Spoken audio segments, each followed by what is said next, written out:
Hey guys, JP Dillon. We're going to take a sidestep a little bit and focus on this guy.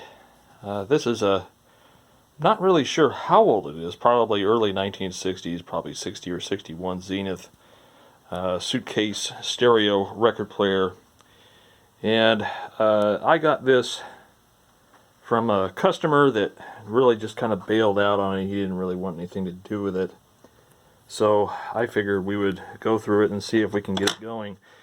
It's been absolutely hammered. I don't know if he did it himself or what.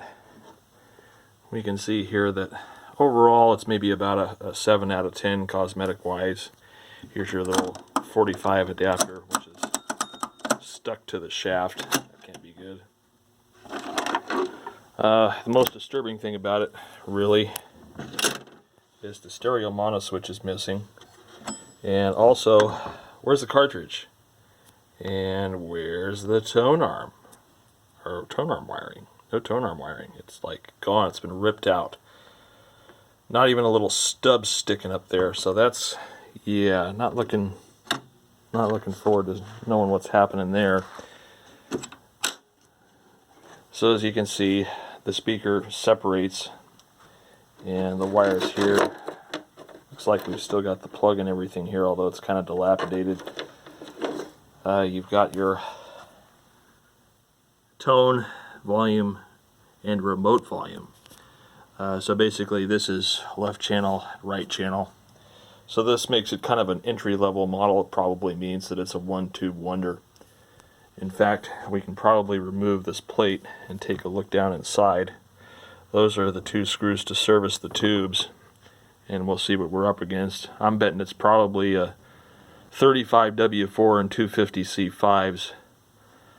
But hey, let's open it up and take a look. Alright, so getting the top off.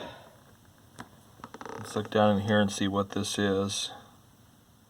It'll focus for me. Where's the model number? It's usually kicking around here somewhere. It's probably underneath there and I just can't see it. Let's see if shining some light onto it solves that.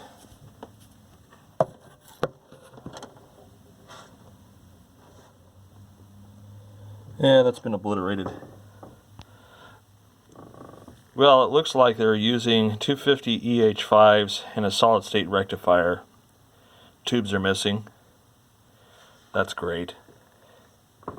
And then there's all this wiring hanging around here that's for the external speaker.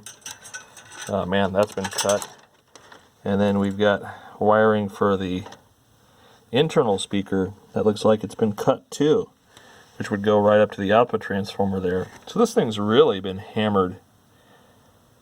So then the next question we have to ask ourselves is this thing even worth messing with? Because obviously some imbecile was in here messing around with it. They tightened all the screws down.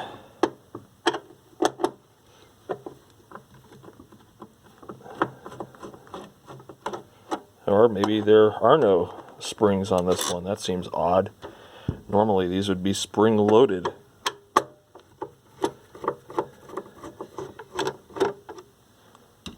Holy crap. What am I going to find when I go underneath? I would think there would be springs here to stop the vibration from transmitting back into the record, but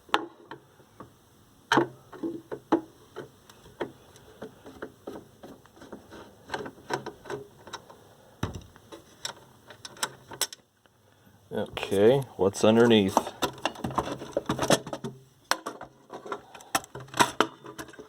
Oh man, look at that.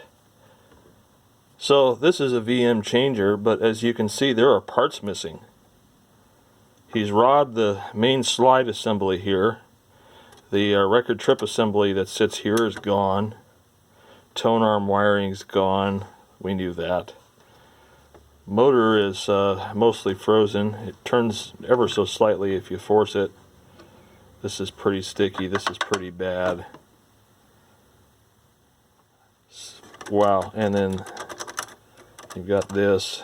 This is a nightmare. What the hell happened to this thing? Well, there's a date stamp there, 7/12 of 60, so it's a 1960. It's a mini changer. I don't even think that I have enough spare changers to source the parts to make this work right.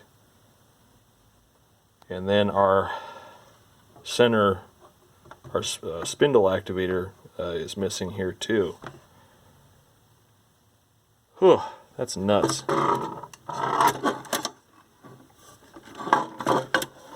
So whoever was in here just literally just took whatever they needed from it. I'm not sure why this won't come off. So this is pretty buggered.